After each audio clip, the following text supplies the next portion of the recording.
So we're continuing on with Solar 101 for non-technical solar professionals and everybody else. This is lesson 1.3. Why don't solar panels produce the same energy all day? Well, there's a good reason for that, and we're going to discuss that here. So to understand solar variability, solar panels output isn't constant. That's for a variety of reasons. It changes throughout the day due to environmental conditions. Things happen, not because of malfunction. This is normal behavior. So you have various factors. As you can see in the picture here, the sun is in a different position. You have clouds in the sky. It depends. You could have pollen in the air. There could be things that are affecting the irradiance or the sunshine that's actually hitting the module. So the sun angle matters. Sunrise, noon, and sunset. Your sun is doing a basic, picture this as a solar module, and my sun is basically here, and then it's here where I'm hitting directly, and then it descends down over time. Boom!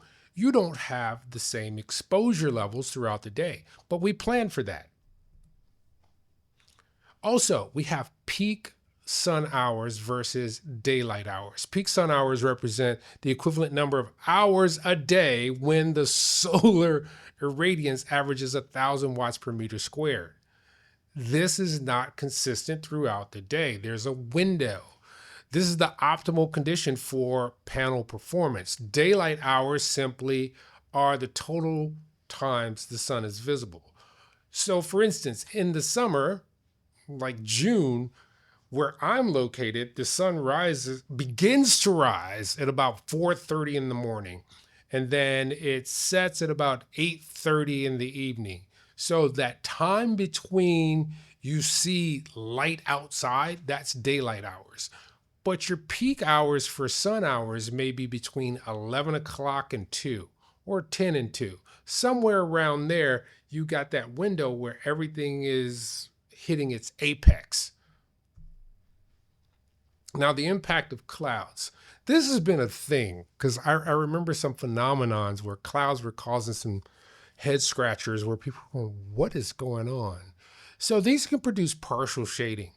And what I mean by that is part of the module or array of your PV can be shaded.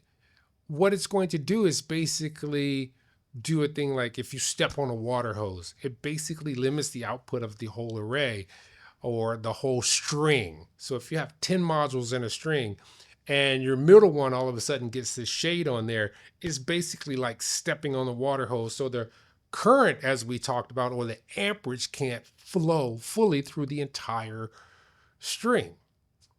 Full overcast. Output is generally reduced, but not zero. I have several solar operations in my house. One is a solar generator that I run my office off of. Another is my garage, which I run off grid. On these days, and they have battery, but on certain days, particularly in the wintertime, I may have to connect up to the grid to supply that energy because there's just not enough sun to really charge things up or to run fully at how my design is set up. Now, this is a good one. I've seen this as a working in tech support. The effects of temperature can be dramatic. So believe it or not, in the summertime, when it's really hot on the roof, your modules don't produce as much energy because the voltage drops. They're hot. They're trying to get rid of things. But conversely, in the wintertime, when it's very cold, and this is actually listed on the back of modules, it'll tell you for so many degrees below a standard test condition, and they'll give you the temperature, I think it's 32 degrees, your voltage will increase by 1% per module. So when you're designing for these, you have to take that in consideration. Why is that? Because you have to design for summer and winter. In winter, you don't want the voltage to get too high and maybe ruin an inverter. In the summertime, you don't want the voltage to drop too low so an inverter won't turn on or the system won't produce. So these things have to be taken into consideration. So the problems with shading are multifold. Even a small amount of shade from trees, chimneys, antennas, neighborhood CB antenna, or their satellite dish can dramatically reduce the panel's output. If one module panel in a string is shaded, it can affect the whole thing. As I've said before, this is why proper assessment is crucial for you to get your performance. I mean, like a little, let's say we're going to use my lotion bottle and it's shading across my finger here. That little bit of shade will take all that energy down. So this is a typical production curve. 6 a.m., you're getting a smidge of energy.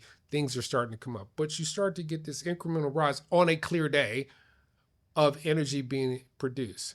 And you can see we have this relative level between 10 and approximately 2 to 4 p.m., where things are kind of in that smooth bell curve where solar noon doesn't necessarily mean it's 12 o'clock noon, but solar noon is where you're getting your peak output. And then by 6, 8 p.m., you're done. Now, this is a good indication of a summer day. Winter day, those levels are much lower. So when you explain things to customers, you have to tell them the sun is A, not in the same place all day. B, the sun is not in the same position all year. If you remember Christmas, it's pretty dark early and it's dark for a long time. So you don't get as much sun. So you won't have as much energy you're producing over that time. Conversely, June 22nd, we're at the peak. We're getting sun, depending on where you live, it may be starting to rise as high as early as 3 a.m., no, 3:30 a.m. And you may not be really setting until like fully dark until like 9:30, 10 o'clock. I remember when I was in Detroit, it seemed like the sun was up forever in June. But this affects the energy output. So your energy output is not going to be consistent throughout the year because of availability of sun, and your hours shrink. So that sun hour in the winter, it shrinks. As we get towards June, it gets to its maximum peak, and then it slowly starts to shrink again as we head back to December. So that's important for you guys to understand. Here's the key takeaways. The sun's angle affects how much energy is produced. So if the sun is here and my module's faced here, it's not going to get the same irradiance.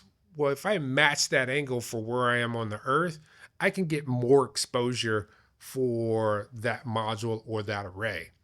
Cloud cover. My module's here, the sun is up here, and I got cloud cover coming here.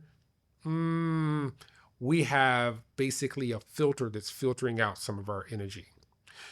When it comes to temperature, temperature affects, on the cold side, it makes voltage rise. On the hot side, it makes voltage drop. So we have to design accordingly for the 365-day operation of our system. And then we have shading, which is the mega cousin to cloud cover, because now we have direct shading that is putting something between the irradiance and our module. And if we have a string, what that's going to do is going to affect the whole string. It's going to take that energy consumption down. Not energy consumption, that energy production down significantly. Ooh, this is so good. So a customer calls and says, my solar panels aren't working. The output dropped significantly this afternoon. How do you respond to the customer confidently explaining the situation using what you've learned today? Here's a couple of things. You have to understand the situation. Did somebody put a tree up? Did someone put a tree up? That was silly. Is there a tree in the way? I seen one customer who had solar and all of a sudden their production dropped to nothing. Well, what happened was somebody built a 2-story apartment building on their south side of their house where their array was facing. Now it was in the shade. These are extremes, but it could be just, hey, your modules, it depends on time of the year. You have to look and say, hey, what happened? Is it afternoon? Is there cloudy? Are there dust storms? There's a lot of things that can come into play here. Till next time, peace out. Remember, one thing that'll happen or won't happen is the sun will not send you a bill. This is Uncle M. You know where you can reach me. Emmett at sepowerconsulting.com.